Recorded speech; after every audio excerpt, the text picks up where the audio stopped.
FTP and Internet news. In this nugget, we're going to wrap up our discussion of Internet services by talking about FTP, the file transfer protocol, and Internet news. We'll go through the FTP client programs you can use, and also talk about how to set up an FTP server on your machine. And then we'll take the remaining time and talk a little bit about network news and the client and server software that's available for network news. All right, let's get to work. Well, we're going to start out this nugget by talking about FTP, or the file transfer protocol. All right, we'll start by talking about some FTP clients, and the first one we're going to learn is just the FTP command that you type at the command line, and this is a completely text-based FTP client. Okay, but it's good to know this client because it's so ubiquitous. It's on all versions of Linux and Unix out there. There's even a basic FTP client just like the one that we're going to see today that's on Windows machines, okay, with basically the same set of commands. So it's good to learn this because it is so ubiquitous, and if you need to use FTP on any machine that you sit down in front of, this is probably going to help you out more than knowing some graphical one. We'll also look at the GNOME FTP program, which is a graphical client, and we'll look at how to use that. And you can drag and drop files and things, and it makes life a little bit easier. And some people like graphical clients, which is why we'll look at it. But definitely we're going to focus on this one because it is so ubiquitous. And then there are a variety of servers. So if you want to set up an FTP server on your machine, you have all sorts of choices. One of them is the VS-FTPD server, the Very Secure File Transfer Protocol daemon. There's Woo-FTPD, which is developed at Washington University in St. Louis, and there's Pro-FTPD. Okay, Woo-FTPD is actually the one that's shipped with Red Hat Linux 8.0 as the default FTP client. Since Red Hat Linux 8.0, Red Hat has switched over to make VS-FTP the default FTP server. Okay, so that's the one that we're going to focus on in this nugget so that we're sort of as up to date as we can be. The config files for VSFTPD are /etc vsftpd.conf, and then there's also a file /etc vsftpd.userlist. Now the configuration file, a setting in there is going to dictate how this file is used, and we'll talk about that when we go out to the Linux screen. Okay, so let's go out to the Linux screen, let's look at some clients, and then we'll look at how to set up a VSFTPD server using VSFTPD. Okay, so let's start by looking at the FTP client that you get to just by typing FTP at the command line. Now you can either type here FTP followed by a particular FTP site that you want to get into, or you can just type FTP by itself, and then you're at the command line for the FTP program. Okay, so here I can start typing FTP commands like open, and I can say open ftp.redhat.com, for instance. Okay, oh, it's great. So there's too many connected users. Please try again later. This is going to be a useful demonstration. Let me just try this again right now. Okay, good. So it wasn't that many, too many connected users. It wasn't too far over the limit. Okay, so now what they're asking for is they're asking for my username. Okay, now this server is not set up to actually log me in as a user like Perry or something. What it's set up to do is log me in anonymously. All right, so here what you should type at this particular server is anonymous, okay, or if you don't feel like typing anonymous, you can just type FTP. Okay, so that's something. Now what you do here is you say, please specify the password. So historically, you would type in your email address as the password, but nobody checks the email address to determine if it's a valid email address or if it's in the right form or if it has an @ sign in it or whatever. You could probably just type enter here and you would get in. Let me just try it and see if it, yeah, see, so I just got in by just typing enter for the password. So I didn't even put a password in. There's no checking of those passwords done, and even if I did some checking, it would still be silly because somebody could type in like perry@junk.com or something, right? And it would be a real pain to verify all these email addresses that people typed in. Okay, so the login's successful. It says have fun, and now what we can do is we can start typing FTP commands to determine, start typing FTP commands to carry out our activities. Okay, notice here it says using binary mode to transfer files. So it's already in binary mode. All right, binary mode is what you need to be in to transfer binary files. Okay, if you're just transferring plain text files, you can be in text mode. Let's just look at some of the commands that you can type in the FTP program here. ls works, and that's doing a listing of the remote FTP server. You can see we're listing a directory called pub, and it's owned by the FTP user and the FTP group. We'll talk a little bit more about the FTP user when we talk about setting up a FTP server, but for right now, just know that that's who owns the pub directory. And you can see the pub directory is readable by everybody. So I can just go into the pub directory with a cd command, okay, do another listing, and now I see a few other directories in here, contrib, Red Hat, and up to date. Okay, again, all of these directories are owned by the FTP user. All right, so let's just look at the help command, and you can see all the different commands that you can type from the FTP prompt. Some of the more important ones are ASCII. That turns the mode into text mode or ASCII mode, so you can transfer text files. Binary, you need to be in that mode to transfer binary files like executables and things like that. Okay. Then there's the get command, which you use to get a file from the FTP server and bring it to your local server. And then there's the put command that you use to put a file from your local server out to the FTP server.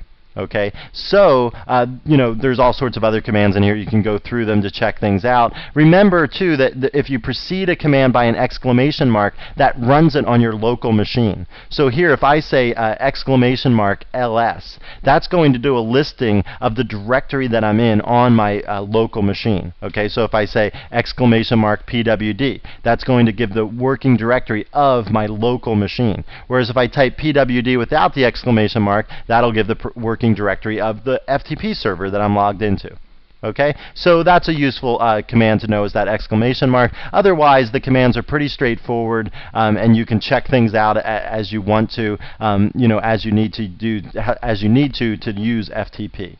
Okay, so that's a quick little tour of the basic FTP client. Let's quit out of here, and now let's look at the graphical FTP client that I was telling you about. All right, well, to get into the graphical FTP client, all we do is type gftp, okay, and that'll get us into the graphical FTP client. And then what you do here is you type the host name of the FTP server that you want to get to. So I'm just going to type ftp.redhat.com again.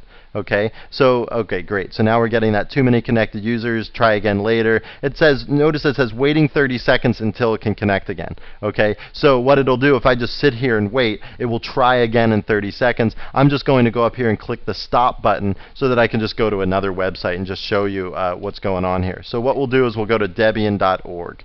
Okay, except you have to spell Debian right.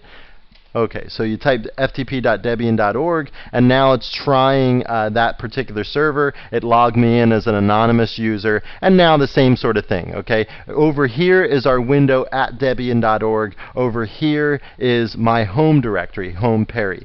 Okay, so if I want to change my directory over here, I can just pick on a directory and go into that directory by double clicking on it. If I want to pick a directory over here to go into, I can double click on that, and so now I'm in the Debian directory. If I want a particular file, I can just highlight it and then click the arrow, and that's going to bring it this way. Okay, so it's saying successfully transferred Debian README at 1.86 kilobytes per second. Okay, so now if I look down on my list here somewhere, where is it? Keep going. There it is. So there's the README file that I just brought over. Okay, so now that's in my home directory. All right, and I think this is absolutely completely self-explanatory. You know, check out the options if you want to set something else up. But this is basically, I think this is completely self-explanatory how to use the graphical client for FTP. Now let's move along and talk about how to set up an FTP server on your system. All right, let's just start by looking at the package that you're going to need for the VSFTPD. So there's the actual package and the version number that I have installed on this system. Okay, and so that's what you need to set up the actual server. So now once that's installed, you're going to get a few configuration files, and let's look at those configuration files. Let's just open them up with Emacs. So we'll go to Emacs vsftpd.conf, and then we'll open that up here and look at it, and we'll look at it in full screen mode. Okay, so this is the example configuration file for this particular software. Okay, and let's just look at some of the most important options here. Anonymous enable equals yes means that we're allowing anonymous FTP. Okay, local enable is also set equal to yes, which means that we're allowing local users to log in. Okay, so what this means is that if I FTP to this particular server, Okay, and then it says, what's your username? Instead of typing anonymous, if I type Perry and then I type my username, it will let me log in as Perry, and then I'll be able to go to my home directory, like grab files from my home directory, put files in my home directory, that sort of thing. Okay, this, by enabling this and by saying yes, that you're allowing local users to log in, is a little bit of a security hole. Okay, and that's not necessarily so good. All right, because the reason it's a security hole is because you're allowing users to log in via FTP, and so their username and password are going to travel over the network unencrypted, just in plain text. So if somebody was out there sniffing packets and looking at the network traffic, they could get my username and password and get on the system. Okay. Now, that being said, if they get in as Perry, big deal, right? All they can do is like delete my files. But if I tried to go in as like the root user or something like that, then the root user and the root user's password is traveling over the network unencrypted, and that's a major security hole. Okay, so normally I would say that this should be set to no, unless there was some extenuating circumstances that you needed to have that. There are ways to get into systems remotely. We'll talk about when we get to the security videos, we'll talk about SSH and things like that, where you can allow connections to get into the system, and they'll be secure connections so that the plain text passwords won't be traveling over the internet. Okay, so here we're saying write enables yes means that we're allowed to write things. We're allowed to upload files and make directories and things like that. Okay, if we go down a little bit farther, you'll see here activate directory messages. So what you can do is you can have a file, and I think it's called .message, but we'll see that when we go out to the screen, see how that works. But what you do is, if in a particular directory you want a message to show up on the screen when the users get into that certain directory, you create this file, and like I said, I think it's called .message. Yeah, it is. Okay, I just saw it in my notes. So .message is the file, and then whatever is in that .message file will be displayed to the screen anytime a user goes into that directory that has the .message file. Okay, so you can see here that logging of uploads and downloads is activated. We're using port 20 here. There is the typical place where the transfer log lives. Okay, and you can see stuff here is commented out, so if you want to change that, what you can do is you can uncomment that out by saying like this, and then change, vstpd, special or something .log, okay, something like that. Okay, so you can change the name of that however you want. All right, so I'm just going to put that back to the way it was and comment it back out so it's back to normal. It's using standard log format. Here's some timeouts, things that are set. Again, they're commented out. They're showing you the default value, and if you want to change that, you can uncomment it and then make the timeout whatever you want.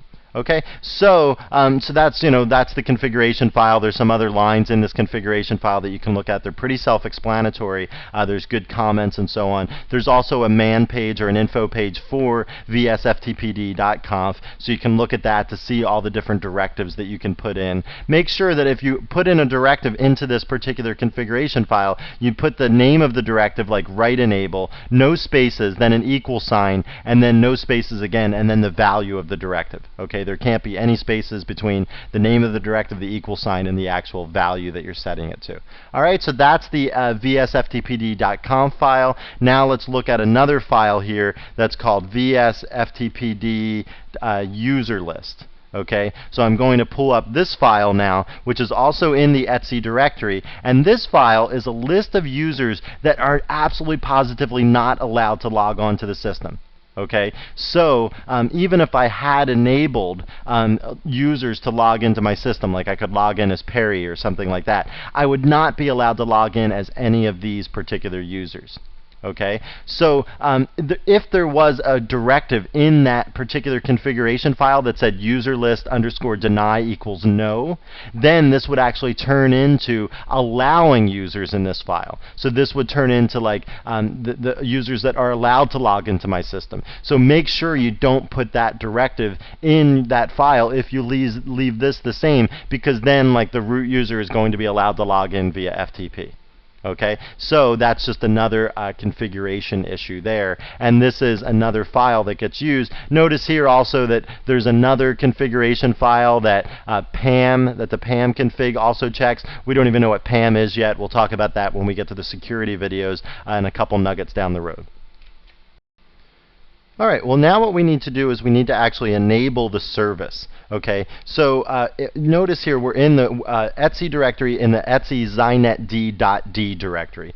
We talked about zinetd back in the introductory videos, and we'll talk more about it at the end of this series in the security videos. But for right now, just follow these instructions if you want to get your FTP server up and running. Okay, in the zinetd.d directory, there's a file in there called vsftpd. Okay, so what we'll do is we'll edit that file, vsftpd here, and I'll edit it with the VI editor. Okay, and then what we'll do is under where it says disable here, what I'm going to do is I'm going to say no, and then instead of yes. Okay, so it says disable yes. That means that this FTP service is not running. I'll say disable no so that I can actually run it. So then I say escape, shift:/WQ to write my changes and quit. And now if I print out this file, you'll see it says disable no. Okay, so now that I've done that, now all I need to do is to actually restart the zinetd service. Okay, so the way that I can do that is I can say service zinetd, yeah, that's it, zinetd, and then I'll say restart. Okay, and now it will actually, when it restarts the zinetd service, then the FTP service will have been started underneath of that. Okay, so now that the service is up and running, now let's look at how we can use it and also setting permissions and that sort of thing. Okay, so now let's test out and make sure the FTP service is actually running. What we'll do here is we'll just say FTP nugget.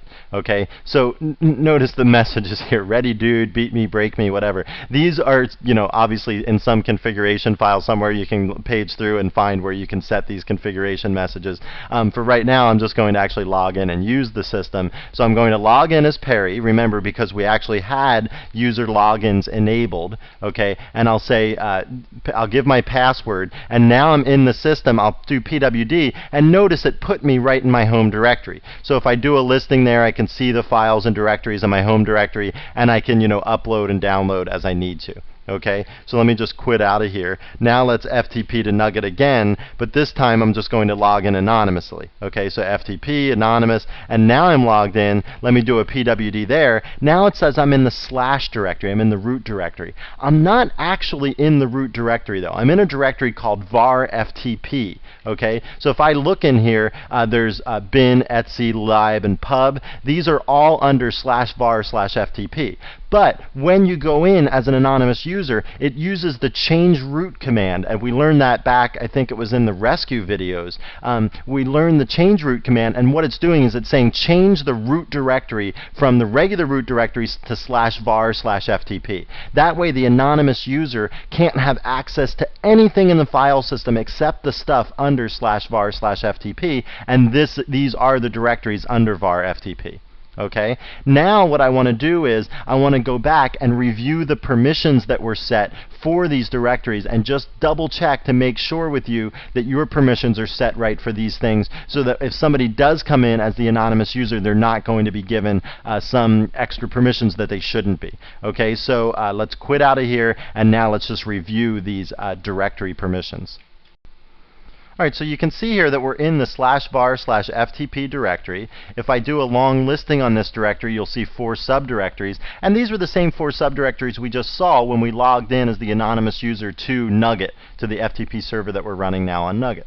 Okay, so these were the 4 directories. Just take a look at these permissions here and make sure that your directories are set up with the same permissions. You want to make sure that these things are not that they're not unrestricted, okay, that the users can't come in and start deleting files and things like that. Okay, so you can see the execute permission is set for all of these subdirectories, and that's what's necessary for people to be able to go into those directories and do things and use files, use executable files, or access libraries, or access configuration files in the etc directory, or access the actual files that we want them to download in the pub directory. Okay, if you propagate the pub directory with actual files that you want people to be able to download, make sure sure the permissions on those files are just read, read, read. Okay, they shouldn't have any write permissions for anybody. Notice that the FTP group has access to the pub directory.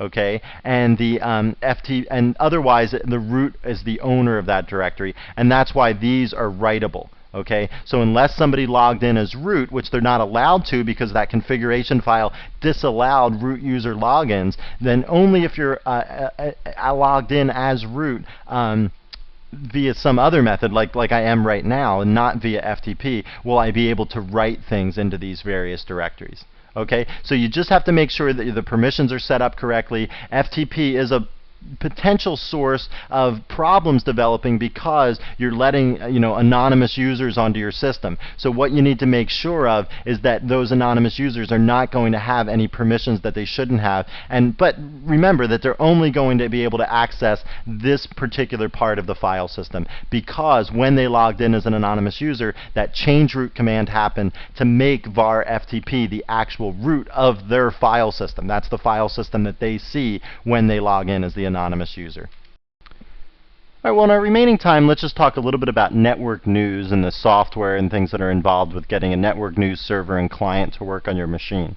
Okay, so if you've ever perused the news groups, you know there's topics out there on all sorts of stuff. Everything from alt.pets.parrots.breeding to miss.transport.rail.Australia and New Zealand. I mean, sometimes when I go through the list of news groups, I'm amazed there's even like 2 subscribers to some of them, because things are just so specific, you know. But that's the beauty of news groups, right, is that on some specific topic, you can open this up to people all over the world, and people that have this common interest can then share ideas about that. And the nice thing about having very specific news groups is when you go on to a news group like transport.rail.Australia and New Zealand, you know exactly what kind of information you're going to get. So there's basically 3 types of news servers that you can set up. You can set up a full feed news server, a leaf node news server, or a local news server. Now, a full feed news server means that it receives all of the Usenet news groups from some upstream news server, from some commercial server. Okay, and because it gets all of the news group postings from that commercial server, this full feed news server can then pass that information on to some downstream news server. It can act as a full feed news server for some other downstream news server. Okay, a leaf node news server, on the other hand, is only going to receive the information from the upstream news server that it wants. Okay, because it's sort of like, if you think of it as a tree, you know, there's some sort of general master news server out here, and then we pass on the information, and then when you get down to a leaf like this one here, well, that news server isn't passing it on to anyone else, so it doesn't have to download all of the postings from all of the different news groups on the internet, because no one's relying on it for any postings. Okay, so that's a leaf node news server. Okay, a local news server, on the other hand, is just going to provide a news feed for a local organization. So for a particular company or something, maybe you want to start a news group that talks about issues within the company, how you can better manage things, or how this project is going, or whatever. Okay, but that local news you don't want that to be read by anybody in the outside world anyway. So you set up a local news server that's disjoint from this whole tree of Usenet stuff, and then maybe within your organization, there's a couple levels of news servers and leaf nodes and so on, but that's completely disjoint from the Usenet news server tree that we think of typically. Okay, now there's lots and lots of clients out there to read news. XChat is one of the popular ones. SLRN, there's a Mozilla news client. Okay, so pick and choose whatever one you want. They're all basically the same. They all have a slightly different look and feel to them, but pick through whichever client you want to use. What I want to do now is just go out to the Linux screen, talk a little bit about the software you need to set up a news server, and show you some of the configuration files that are associated with that software. Well, the package that comes with Red Hat Linux for a news server is called INN. It just stands for Internet News. Okay, the daemon that actually runs the news server is called INND. Okay, you can see here that I'm in the Etsy News directory, and that's where all of the configuration files live for INN. And the main configuration file is right here, and it's called inn.conf. Now there is a man page for inn.conf, and we can look at that. And this has information about all the various parameters you can set and what they accomplish and so on. So you should go through this if you're trying to set up a news server on your local system to see what kinds of parameters you need to change to get the news server running on your system. Okay. If what you're doing though is setting up a local news server or a leaf node news server for some small domain that's not going to see a lot of traffic, then a better alternative might be this other news server called Leaf Node. Okay, I searched for this in Google and you can see I got a bunch of hits. I read this article a while back at the Linux Gazette talking about how easy it was to set up Leaf Node. You can see there's some other sites here. There's an RPM here for the Leaf Node program and so on. Okay, so if what you're doing is setting up a Leaf Node or a local news server for a small site that's not going to see a lot of traffic, this might be the way to go, especially if you've tried INN and you found it difficult to deal with all the different configuration files and so on. This one seems much easier to set up than INN is. Alright, well, it's time to wrap up our nugget on FTP and network news. We started by talking about some FTP clients. We looked at the text-based FTP program, and we also looked at the graphical FTP program called GNOME FTP. And this one I didn't even talk that much about because I thought the user interface was so intuitive that it's just easy to use right from the time that you open it up the first time. Okay. That being said, I think it's still valuable to learn the commands and be familiar with the text-based FTP program because it is so ubiquitous and some version of this program is on practically every computer in the world that's out there. Okay. We talked about FTP servers. We set up a VS-FTPD server on our local Nugget machine and we use that. This server, even though it's called the very secure FTPD server, is really not all that secure because still ultimately it's just FTP and there's no encryption of passwords or anything going on. So you still need to be careful about how you set it up and how you allow access so that this doesn't become some sort of security hole. And we'll talk more about alternatives to this and things like that in the security nuggets that are coming up at the end of this series. And finally, we just talked briefly about Internet news. We talked about two of the programs that are out there, INN and Leaf Node. And INN is like the full service Internet news program that comes with Red Hat Linux. But if you just need a small local server for your particular domain that's not going to see a lot of traffic, probably Leaf Node is a better alternative because it's so much easier to set up. Well, I hope you found this nugget informative. Thanks again for watching.